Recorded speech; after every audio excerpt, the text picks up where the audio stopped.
Is a QuickShifter. In basic terms, a QuickShifter is designed to make upshifting quicker and simpler.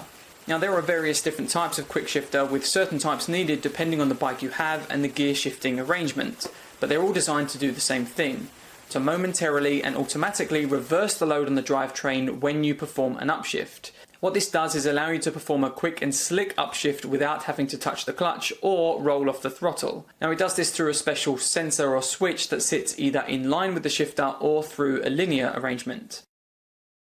Now in truth, I don't think any rider outside of high-level racing would declare that they purchased a QuickShifter in order to go faster. The main reason a track day rider would typically opt for such an upgrade is purely for the enjoyment factor and the fact that it makes life a little bit easier when going up the gears on the straights or between corners.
If you don't have a QuickShifter, is the clutchless upshift technique. Now this technique is essentially achieving the same thing as a QuickShifter, only you're doing it manually. Instead of the QuickShifter cutting the ignition or fuel for you to reverse the load on the transmission, you simply do it yourself by rolling off the throttle as you upshift. Now for those unaware, or for those that wish to learn this technique, this is how the sequence goes.